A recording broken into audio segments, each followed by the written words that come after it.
My fiancé ruined my hand for his brother's widow, then saw me play again. The first time I heard someone else singing my song, I was lying in a Manhattan hospital with my right hand locked inside a rigid splint. The surgery had lasted a little over 3 hours. 2 fractures had been reset. Tendons in my palm had been repaired. A damaged nerve had been stitched back together as carefully as the surgeon could manage. The anesthesia was wearing off, and every few minutes a thin electric pain pulled from the base of my thumb to my elbow. The surgeon had been kind, which somehow made the words worse. "You'll almost certainly regain normal use," he had said. "But concert-level playing is different.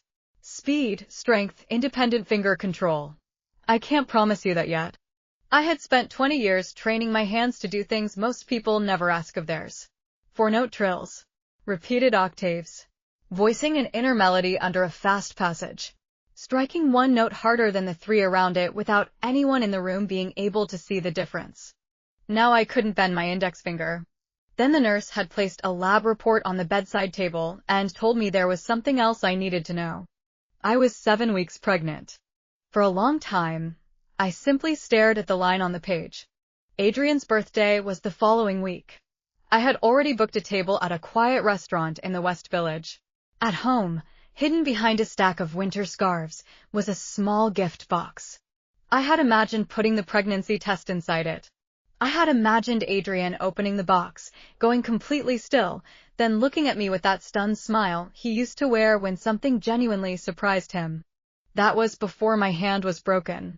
Before I realized that, when Adrian Cole had to choose between believing me and protecting Elena, he would choose Elena before the question was even finished. I still hadn't decided whether I would tell him about the baby when my phone began playing a new release automatically. The first 3 notes froze me. Not because the melody sounded familiar. Because it was mine. I had written it over 2 years for my mother. During the last 6 months of her life, I went with her to almost every chemotherapy appointment. On her worst days, talking exhausted her. But whenever she had enough energy, she asked the same thing. "Claire, are you writing anything?" I always said no. No time. No ideas. Too tired. The last time she was fully lucid, she squeezed my hand and said, "Then write something that belongs only to you." After she died, I started trying. At first the piece had no title. It was only a handful of phrases I kept returning to at night. Eventually I called it For Margaret. Margaret Bennett had been my mother's name. I had never released the piece.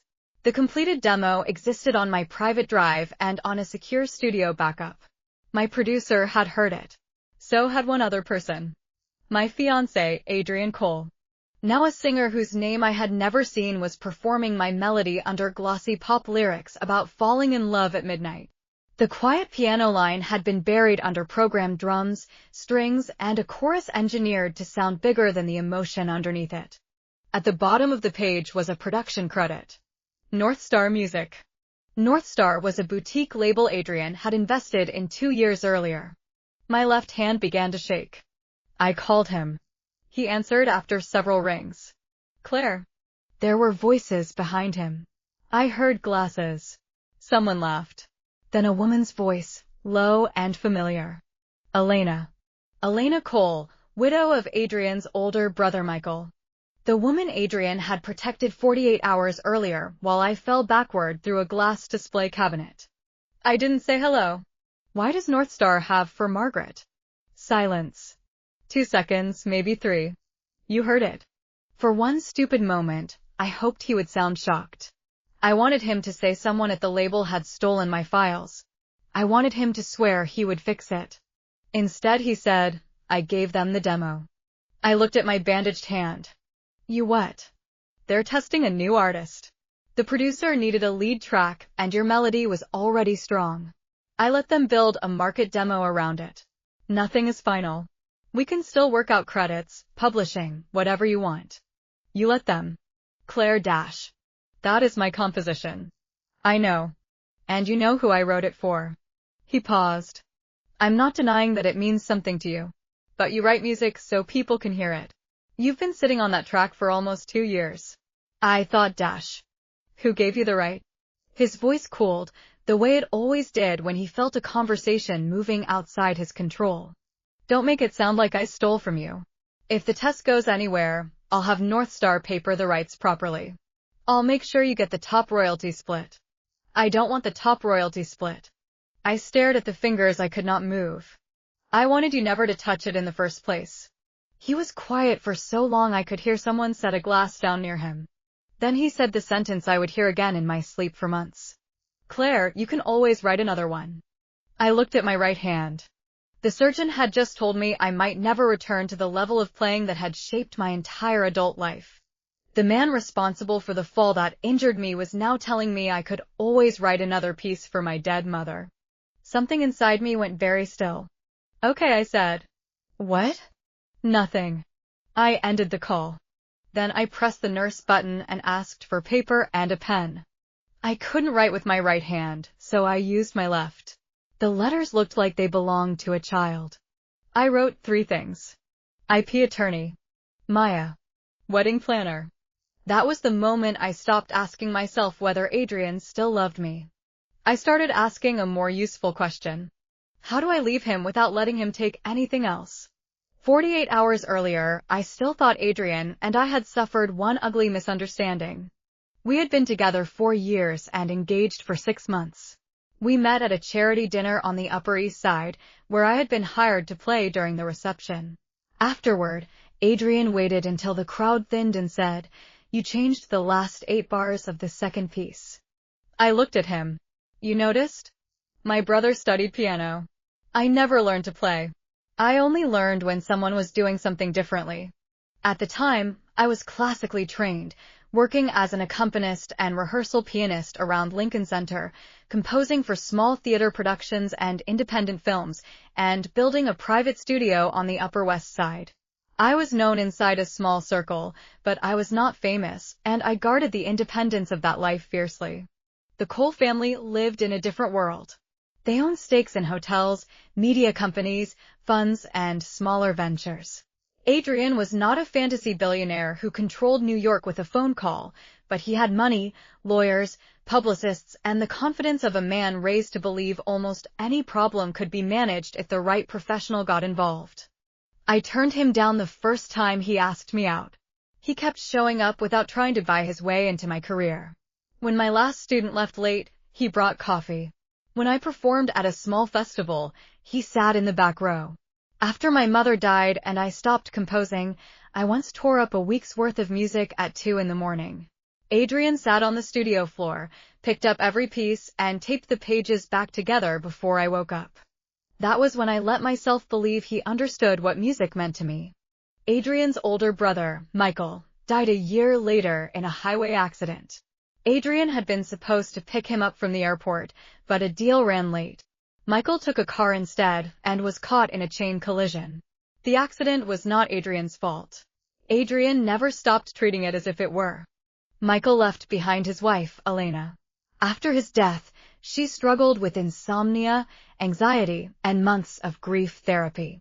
Adrian handled insurance calls, estate paperwork, repairs, appointments, all the practical cruelties that follow a death.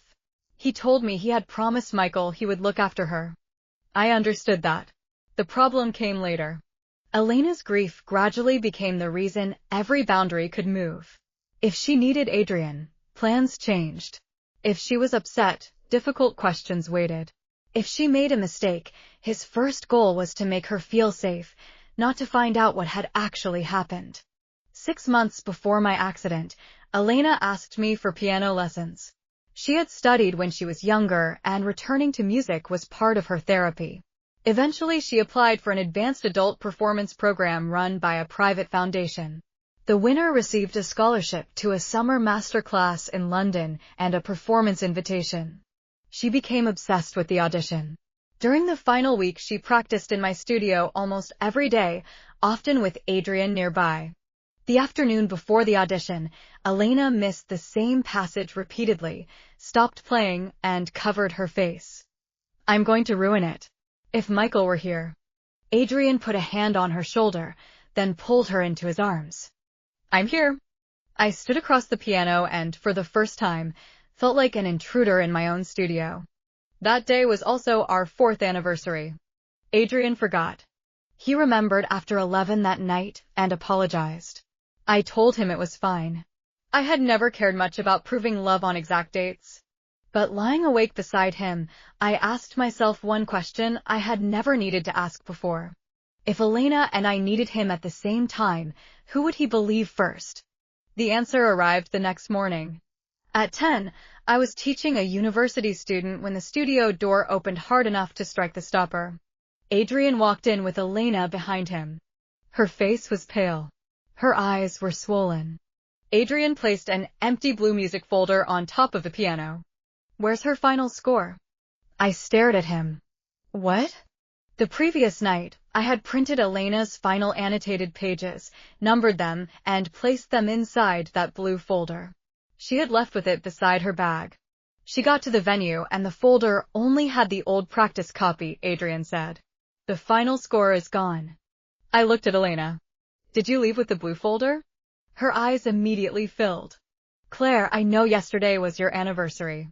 For a second, I genuinely didn't understand. So? I know Adrian forgot because of me. You think I switched your music? She lowered her gaze. You were the only person who knew where the final pages were. My student was still sitting at the piano bench. People in the next practice room could hear us. I did not argue. I turned toward my desk. The hallway and print room are on camera. We can watch the footage right now. Elena's face changed. Only slightly, but I saw it. Forget it, she said quickly. I don't want to look. Adrian stepped between me and the laptop. Don't make this bigger than it is. I looked at him. She just accused me of sabotaging her audition in front of my student. I know. Then we'll check the camera. She's already missed her check-in window. This is not the time to conduct an investigation. When is the time? His voice lowered. Claire, just say you're sorry this happened. Let her calm down. We can sort out the details later. I actually thought I had misheard him. Why am I apologizing? No one is asking you to admit you took anything. She just said I did. Elena moved suddenly, reaching for the laptop screen. It's fine. I don't want to see it. I put my hand on the computer. We are seeing it. She pressed down on the lid. Claire, stop. Take your hand off my computer. I said it doesn't matter anymore. It matters to me. Our hands tangled over the laptop. Elena pulled. I held on. Adrian grabbed my arm. Enough. He pulled me backward. Harder than he realized. My heel slipped. Behind me stood a glass display cabinet holding student recital photos, old scores, and a collection of awards I had accumulated over the years. My shoulder struck first. Glass shattered. As I fell, I did what every pianist, every person, does by instinct.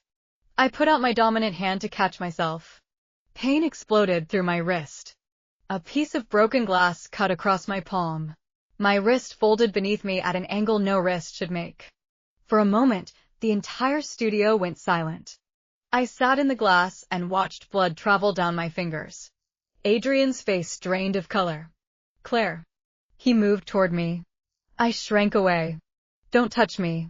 It was the first time I ever said those words to him. It was also the first time I saw real fear on his face. Before the surgery, while I was still lucid enough to think, I asked Maya, my business partner, one question. The cameras. I copied everything, she said. The hallway, print room, studio entrance. It's on the external drive and the cloud. Don't delete anything. I won't. I had no idea then how many times that habit would save me. Adrian came to the hospital after the operation. Alone. Elena waited outside. He sat beside the bed and looked at my hand. I'm sorry. I said nothing. I didn't mean for you to fall. I know. He looked up. Elena found the folder when she went home. My chest tightened. Where? Under the bench at her piano. I stared at him. So I didn't touch it. No. Is she coming back to tell my student that? My staff? He frowned slightly. She's in a bad state right now. I understood. So no. Claire, she feels terrible. What about you? What do you mean?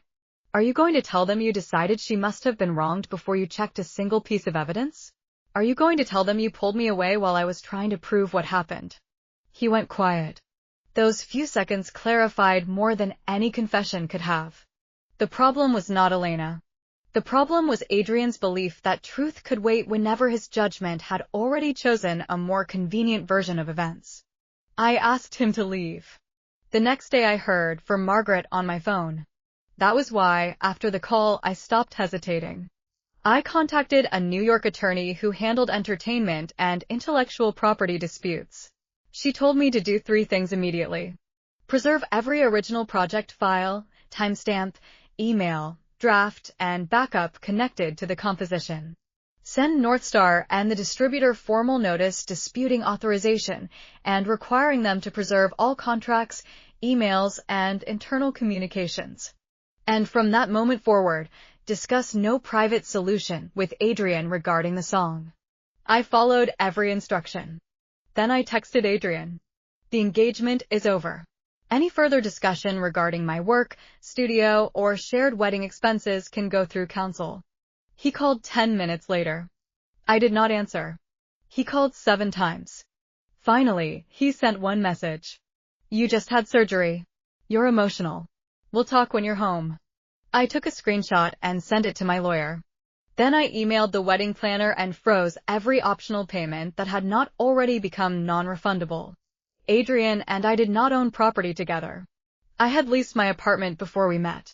My studio was mine and Maya's. We maintained separate accounts and had paid wedding deposits from our own funds. For the first time, I felt grateful for every conversation in which someone had called me overly independent. I thought leaving him would be the hard part. The next day, my career became the battlefield instead. A gossip account that specialized in New York arts and culture posted a photograph of me with one of my students. He was 22 and had helped me into a car after the studio accident. The image had been cropped to remove my injured arm. From the chosen angle, his hand looked intimate against my back. The caption asked whether a well-known private piano instructor had become too close to an adult student. Hours later, old photographs appeared from foundation dinners and donor events. Me speaking to sponsors. Me laughing beside a competition judge. Me hugging a director after an opening night performance. The questions multiplied. Had I used personal relationships to secure performance opportunities? Had I recommended favored students for scholarships because of private connections? Then anonymous accounts began questioning whether I had written all of my compositions myself. None of the posts offered evidence. They didn't need to. For someone whose income depended on private students, commissions, and a reputation for professionalism, suspicion alone could cost real work. 2 parents paused lessons. A small theater canceled my appearance the following month. A film director emailed to say his investors wanted to revisit our scoring contract after the current conversation settled. I wanted to respond to every post. My attorney told me not to. So instead of defending myself online, I documented everything. Maya archived the original links and publication times. My producer duplicated my project files. We made a timeline showing which account posted first, which captions repeated the same language, and which people could realistically have taken the first photograph outside my studio. Then Adrian came to see me. He knew what was happening. I asked, has your PR team contacted any of those accounts? No. Why not? He hesitated. Because I want to resolve this thing with Elena first. I stared at him. She found the music. She's barely touched the piano since. The foundation is asking why she withdrew. She thinks she ruined your hand and her own chance. Then tell them she brought the wrong folder. Claire. His tone changed. Calm. Controlled. Reasonable. The voice of a man explaining to an employee why the difficult decision had already been made. All you have to say publicly is that there was a misunderstanding and you're sorry her audition was affected. If you do that, I'll have the team deal with the online mess immediately. For a moment, I could only look at him. You're using my professional reputation to make me soothe her. I'm trying to let everyone walk away with some dignity. No. I shook my head. You're telling me I only deserve your help if I solve the problem the way you want. His expression tightened. You're turning everything into something extreme. I picked up the ring box from beside my bed. The nurse had removed my engagement ring before surgery. With my left hand, I pushed it toward him. Take it. He did not move. Don't be dramatic. There it was. Not anger. Not even cruelty. Certainty. The certainty that my decisions were temporary until he had time to correct them. I felt something inside me close. Get out. Claire dash. Get out. He left without taking the ring. I had the nurse seal it in a small plastic bag. My attorney's assistant later returned it to his office. 3 days after that, I went home. Northstar had temporarily pulled the song because the rights status was under dispute. That did not mean I had one. It only meant the first legal notice had done its job. Maya took over day-to-day operations at the studio. My right hand began rehabilitation. The exercises were humiliatingly small.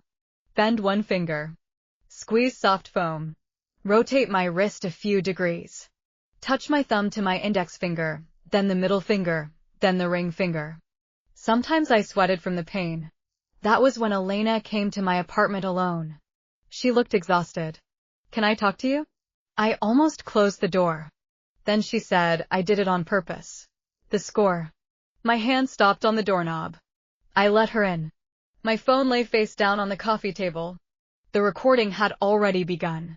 My lawyer had confirmed that New York law allowed me to record a conversation I was participating in. She also gave me strict instructions. Preserve the original file, do not edit it, do not threaten anyone with it, and do not publish it myself.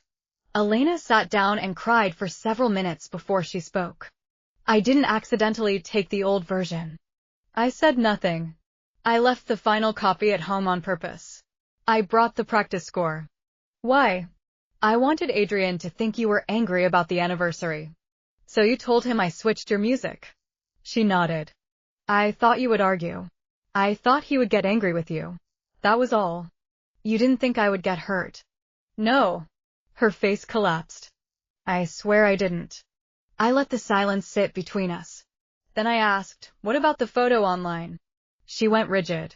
Eventually she admitted she knew someone who ran entertainment accounts. She had sent that person the photograph of my student helping me into the car. I only wanted Adrian to see you weren't as perfect as he thought you were. The later donor photographs, she said, had partly been gathered by the account for engagement. But she had fed them additional information. And the accusations that I don't write my own music? She looked away. That was answer enough. Why? I asked. Her hands twisted together. For a long time she said nothing. Then, very quietly, because I love him. The room seemed to contract. After Michael died, I thought I would never love anyone again, she said. Adrian came to the morgue with me. He dealt with the insurance lawyers. He sat outside therapy when I couldn't drive home alone. Every time he said, Michael would want you to keep going, I knew he was trying to forgive himself. She wiped her face. But after a while, I started wishing he stayed because of me. Not because of Michael. I did not interrupt. I know how wrong it is. I know you didn't do anything to me. But every time he left my apartment to go back to you, it felt like I was being abandoned all over again. For the first time, I understood Elena. Understanding did not make her innocent. Grief explained why she had become dependent on Adrian. It did not explain away the moment she chose to damage another woman's name in order to feel less alone. What do you want from me? I asked. She looked up. Leave Adrian. I almost laughed. We're not engaged anymore. She stared at me. What? I ended it. I'm not marrying him. You don't need to manufacture another crisis. Something like relief passed across her face before she could hide it. I continued. But you're going to do 3 things.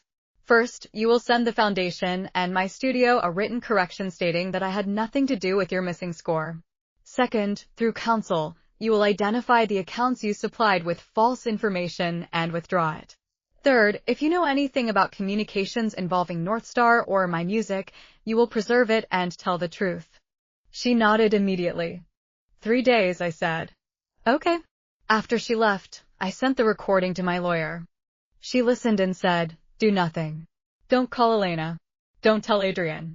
Let her choose what she does next. I learned much later through draft emails and phone records produced during the civil case, what Elena did after she left my apartment. She drafted the correction twice and never sent it. Her phone records showed 2 calls to Adrian that night. By the second night, the reality had caught up with her. Clearing my name meant admitting to Adrian and the Cole family that she had manufactured the crisis herself. She would not just lose the lie. She might lose the family she had built her entire life around after Michael died. Fear won over remorse. 3 days later, she returned with Adrian. He put his phone on my coffee table. On the screen was a series of messages that appeared to be between me and a gossip account. The fake version of me was offering money to expose Elena's feelings for Adrian. One message read, "Everyone should know she fell in love with her dead husband's brother." I read it for several seconds. Fake. "The account says you contacted them," Adrian said. "Then let our lawyers obtain the original device data, payment records, login history, and metadata." His jaw tightened. "Elena says you threatened her 3 days ago." I looked at her. Her eyes were red again. "I'm sorry, Claire. I was scared. I only said those things because you told me you'd expose my feelings for Adrian if I didn't confess to switching the score. So now your position is that I forced you to say everything." She began to cry. "I don't want to lie anymore. Once, that performance would have made me furious enough to start proving myself in the room. This time I felt almost detached. I did not tell Adrian what evidence I had. I said, if you believe I threatened her or fabricated material, then counsel can handle it. Please leave." Adrian watched me carefully. "You recorded her, didn't you?" I said nothing. He understood the silence. "Give me the original recording. My attorney will deal with it." "Claire, this involves my family. It involves my career and my reputation." I picked up my phone to call building security. Adrian reached for it. "Don't call them yet." I stepped back. "Don't touch me. I just want to see Dash." He caught my left wrist. I pulled away by reflex. My right hand was still weak, and I had not fully adapted to moving without using it to steady myself. I stepped backward without seeing the first drop into the sunken living room. There were 3 shallow steps between the apartment entrance and the living room. With no good way to catch my balance, I went backward. Adrian lunged toward me, but he was too late. My abdomen struck the edge of the bottom step. At first, there was no pain. Then it arrived all at once. A sharp cramp folded me around myself. Elena screamed. Adrian dropped to his knees beside me. "Claire." I pushed at him. Then I felt the blood. My body went cold. "The baby?" Adrian froze. "What baby?" I could not answer. By the time the paramedics arrived, he understood from their questions that I had been pregnant. It was the first time he learned he had almost become a father. It was also the last. I lost the pregnancy. When the doctor told me, I did not cry. I stared at the ceiling and asked, did the fall damage my hand again?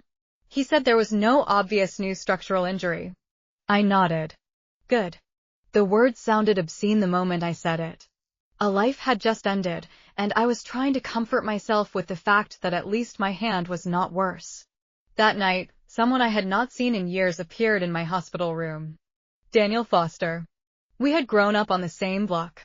Until we were 12, we walked home from school together almost every day. Later I left for conservatory training, and his family moved to England. He studied production and sound design, and eventually stayed in London, where he ran a small studio and taught part-time. We had never completely lost touch. Birthdays. Occasional messages. A shared song every few months. 2 weeks earlier, he had texted that he was coming to New York for a sound design project. I had not answered. Now he sat beside my hospital bed. I called you, he said. Then I went to the studio. Maya told me you were here again. He did not ask why I had let my life become such a mess. He did not tell me Adrian was a monster. He did not tell me I should have seen it sooner. He simply stayed. The next morning I said, Daniel, I want to leave New York for a while. Where? I don't know. He thought for a moment. London could be an option. I looked at him. I have the studio there. I work with a music college. There's also a clinic that specializes in performance injuries, musicians, dancers, surgeons. I can send you names. And I know a few short-term rental agencies that aren't terrible. I watched him carefully. I don't want someone to save me. I know. He shrugged slightly. That's why I didn't say I'd take you anywhere. I'm telling you there's a door. You decide whether to open it. That sentence stayed with me. Adrian always decided what the best solution was, then expected everyone else to catch up. Daniel offered information and left the decision where it belonged. With me. I chose London. But I did not disappear the next morning. I had work to do first.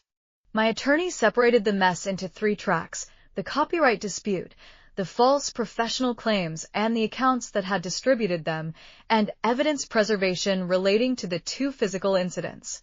The studio cameras documented the first fall.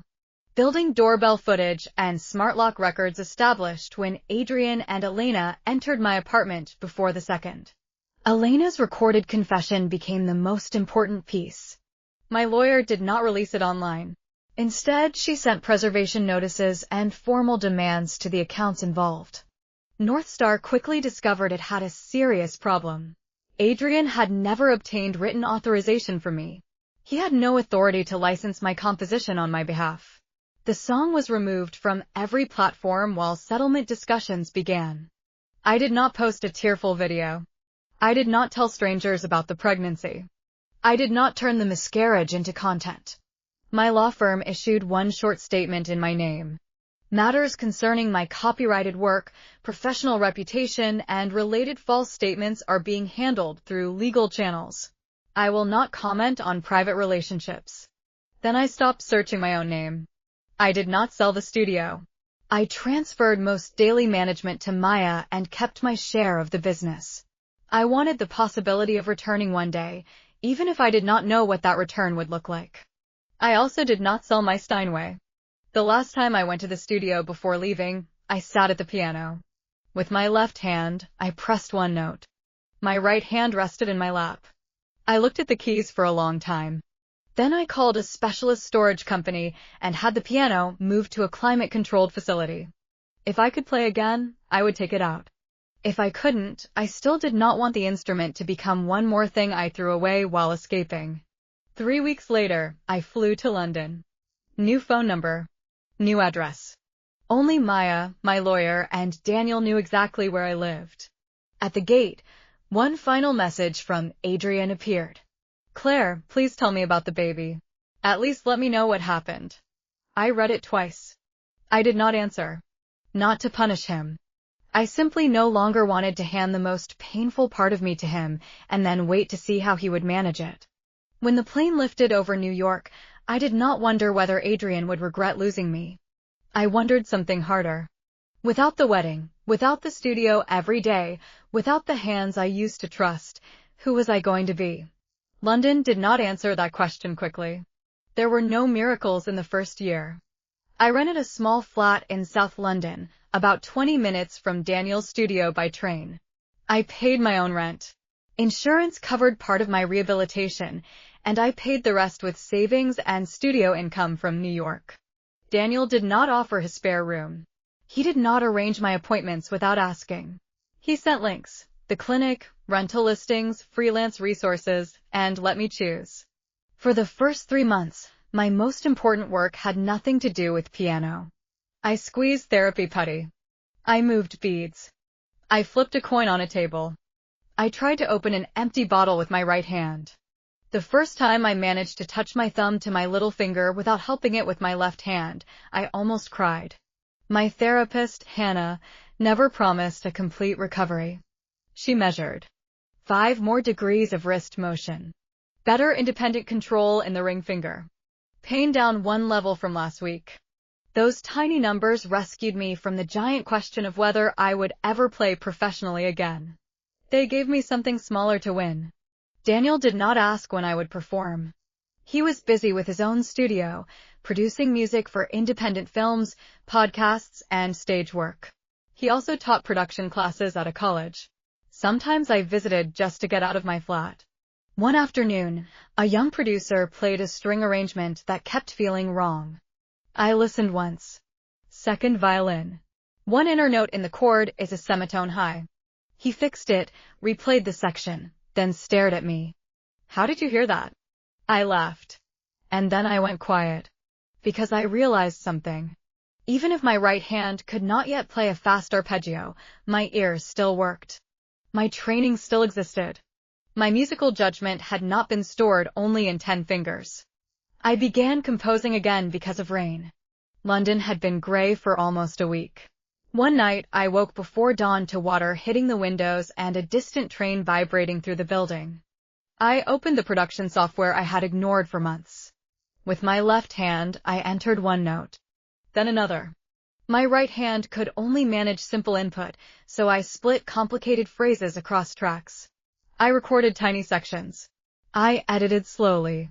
I worked until 6 in the morning. The piece became Offshore. It was not about running away. It was about leaving the shoreline and discovering that the open water still contained direction. Daniel listened to the finished demo. He did not say, "This will be a hit." He said, "This is a complete piece.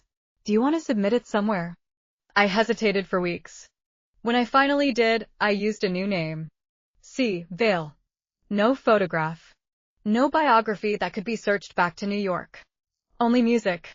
For months later, a student filmmaker licensed Offshore for the closing credits of a short film.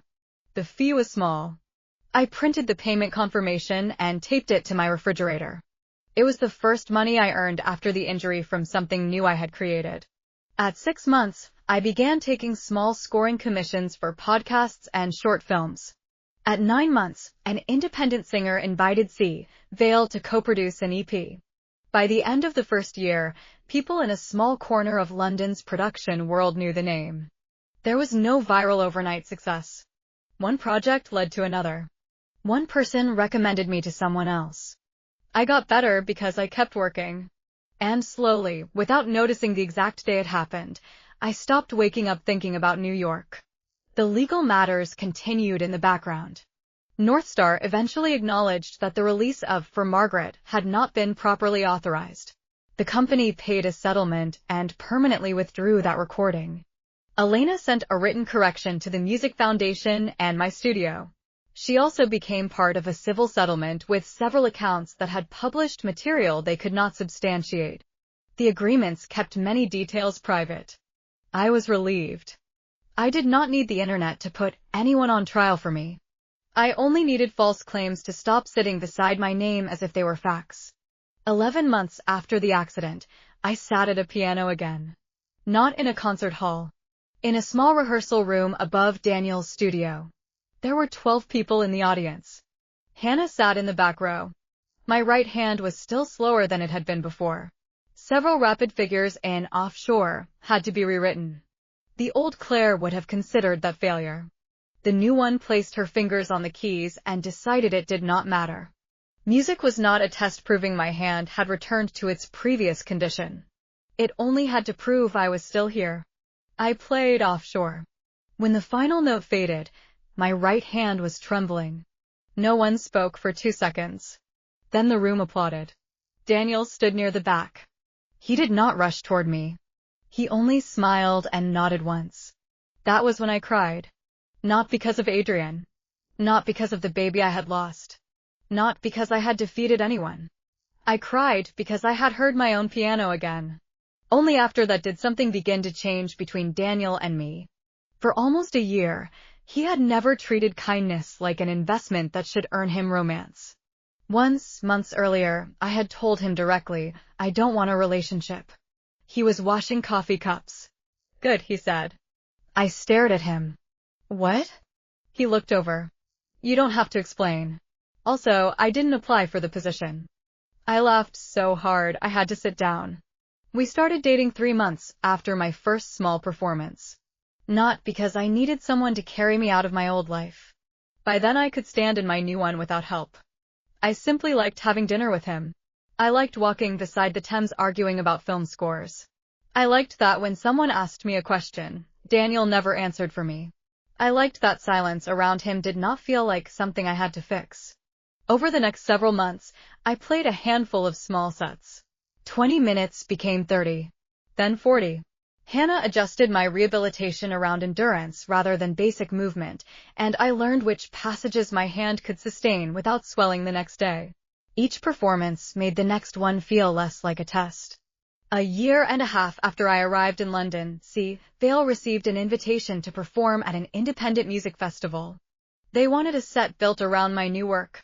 They also wanted me to play piano live. I accepted. The harder decision was whether to reveal that Vale was Claire Bennett. My lawyer asked, "Are you ready for the old coverage to come back?" I took a night to think. The next morning I said yes. Not because I had stopped being afraid. Because I was tired of hiding behind a different name as though the old me had done something wrong. When the festival announced the lineup, the story spread quickly. New York pianist Claire Bennett, absent from public performance for nearly 2 years, will return to the stage in London under her composing identity, Vale. The old controversy resurfaced too. But this time, search results included North Star's settlement statement. They included the Foundation's correction regarding Elena's score. Several outlets had added retractions or corrections to earlier posts. For once, facts had caught up with rumor. I thought that would be the final act of the story. Then, on the afternoon of the performance, I looked through a gap in the backstage curtain and saw Adrian sitting in the 7th row. Alone. He looked thinner than he had 2 years earlier. Older too, though maybe I was only seeing him without the glow of familiarity. Daniel followed my gaze. "Do you want me to ask staff to remove him?" "No." "You sure? It's a public performance." I let the curtain fall closed. "He bought a ticket. He can listen." I expected my heart to race when I walked out. It didn't. The lights came up. I crossed the stage and sat at the piano. When my right hand touched the keys, I saw Adrian lower his head in the 7th row. He was crying. I kept playing. The final piece that night was for Margaret. My version. My mother's version. No pop lyrics. No manufactured chorus. No one else's decision about what the music should become. I had rewritten parts of it during recovery. The opening was spare, almost fragile. The middle section carried an unstable rhythm that never fully settled, like a hand learning control again. At the end, the original melody returned, but not exactly as it had begun. Neither did I. When the final note disappeared, the audience stood. I rose and bowed. Adrian stood too. His eyes never left me. I realized I no longer needed anything from his face. Not regret. Not recognition. Not punishment. After the performance, he found me anyway. Claire. I had not heard his voice in almost 2 years. It did not make my pulse jump. It only sounded familiar, like a song I once loved and no longer played. "I need 5 minutes," he said. Daniel was beside me. He did not step in front of me. He only asked, "Do you want to talk?" I thought for a moment. Yes. We went to a cafe near the theater. Adrian sat across from me and stared at his hands. "I heard Elena's full recording," he said. "I watched the studio footage. I saw the Foundation emails, the account records, and North Star's internal messages. I know the later messages were fabricated." "Okay." His eyes were red. "And North Star wasn't Elena's fault. That was mine. I knew what 'for Margaret' meant to you.